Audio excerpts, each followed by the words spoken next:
আসসালামু আলাইকুম। আজকে আমি আপনাদেরকে শেয়ার করব যে আসলে ফেসবুকে ইনকাম বেশি না ইউটিউবের ভিডিওতে ইনকাম বেশি আসে। ওকে, তার আগে আপনাকে একটা কথা মাথায় রাখতে হবে। ইউটিউব হচ্ছে প্রফেশনাল টাইপের, ফেসবুক প্রফেশনাল হিসেবে নেওয়া যায়, কিন্তু ফেসবুকে না খুবই ঝামেলা হয়। যে কোনো সময় দেখা যাচ্ছে কপিরাইট, কপি ক্লেম বা স্ট্রাইক চলে আসে, কিংবা আপনার যে মনিটাইজেশনের যে পলিসি গুলো আছে সেই পলিসি গুলো আপনার হচ্ছে ব্রেক হয়ে যায়, ভেঙে যায়। তো তখন তারা একটা ইস্যু দেয়।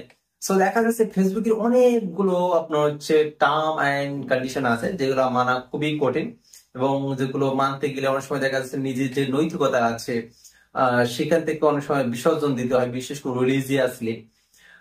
কিন্তু ইউটিউবে দেখা যাচ্ছে মোটামুটি আপনি ওপেনলি যে কোনো ভিডিও আপনি আপলোড করতে পারেন, ও যে সময় আপনি চাইলে যে কোনো আপনার ওদের অর্থাৎ ইউটিউবের গাইডলাইনটা খুবই ইজি এবং খুবই শর্ট। আপনার ফেসবুকের মতো অত সস্তা না।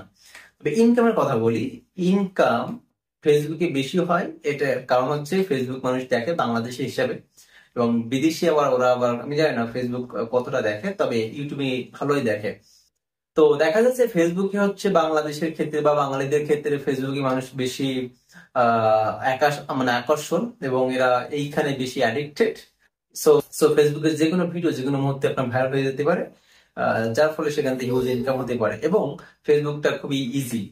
আচ্ছা, আরেকটা বিষয়, দেখা যাচ্ছে যে ইউটিউবে ভিডিও ভাইরাল হয়, বিশেষ করে শর্ট ভিডিও, কিংবা আপনার বই। আপনার দেখা যাচ্ছে যে ফেসবুকে যে ভিডিওটা আপনার বাঙালিরা 1 লাখ দেখতেছে, ঠিক ওই ভিডিওটা যদি ইউটিউবে দেখে 20,000 বিদেশি মানুষ দেখে, তা দেখা যাচ্ছে বা 30,000 ভিডিও মানুষ দেখে, তাহলে দেখা যাচ্ছে বাঙালিদের চেয়ে বিদেশি মানুষ দেখার ফলে বেশি ইনকাম আসছে। এখানে দেখতে হবে আসলে আপনি কোন ধরনের কন্টেন্ট তৈরি করতেছেন, এবং কিভাবে আপনি সেই কন্টেন্টটা মানুষের কাছে পৌঁছাচ্ছেন, কোন ভাষায় দিচ্ছেন, এবং আপনার কন্টেন্টের কোয়ালিটি এবং রিলেভেন্ট আছে কিনা, কন্টেন্টটি আসলে মানুষ গ্রহণ করতেছে কিনা। তো গ্রহণ করার কেন কথা বলছি, কারণ দেখা যাচ্ছে ফেসবুকে সহজে গ্রহণ করতেছে, ইউটিউব গ্রহণ করতেছে না। ফেসবুকে আপনার বেশি গ্রহণ করার ফলে আপনি মাসে দেখা যাচ্ছে হিউজ ডলার ইনকাম করতে পারতেছেন, ইউটিউবে অতটা ডলার ইনকাম হচ্ছে না, কারণ যে ভিডিও ভাইরাল হচ্ছে না, সহজে মানুষ দেখতেছে না বাঙালিরা। কিন্তু আপনি যদি আবার বহির্বিশ্ব মানুষদেরকে দেখাতে চান ব্লগিং টাইপের ভিডিও, তাহলে দেখা যাচ্ছে যে হ্যাঁ, ইউটিউব একটা ভালো একটা অপশন হতে পারে। কারণ ইউটিউবের সত্যগুলো খুবই সহজ, এবং সেক্ষেত্রে আপনি প্রফেশনালি এবং আপনার অত সহজে আপনার চ্যানেলটাকে কেউ হ্যাক করতে পারবে না, কিংবা আপনার যে পলিসি আছে, মনিটাইজেশন যে পলিসি গুলো আছে, সেগুলো সহজে আপনাকে স্ট্রাইক দিতে পারবে না, কিংবা বন্ধ হবে না। সো এক্ষেত্রে ইউটিউবটা আবার এগিয়ে থাকে। আমরা যদি বলি, আমি আমার সাধারণ ভাষায় আমি যেটা বুঝি, ফেসবুকে প্রচুর আপনার ভিডিও হচ্ছে ভাইরাল হয়, সেক্ষেত্রে প্রচুর ইনকাম করা সম্ভব, ডলার আর ডলার। বাট ইউটিউবে যদি বলি, ইউটিউবে অতটা সহজ নয় ফেসবুকের মতো। ইউটিউবে প্রচুর হার্ড। হ্যাঁ, এখানে প্রচুর হার্ড। সেটা আমি জানি না, আমি 2টা চ্যানেল এর আগে আমি গ্রো করেছি, একটা হচ্ছে ডিপার্টমেন্ট অফ ইংলিশ এবং হচ্ছে জব ড্রিমার্স।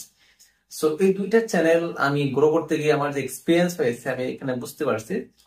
অথচ ফেসবুকে আমার দেখা যাচ্ছে যে মানে আমার ভিডিও ভাইরাল করতে অতটা আমার কষ্ট করা লাগেনি, কিংবা আমি কষ্টই করিনি, হুটহাট ভাইরাল হয়ে যায় যে কোনো ভিডিও যে কোনো মুহূর্তে। কিন্তু ইউটিউবে হচ্ছে না, ইউটিউবে অত সহজে ভাইরাল হয় না।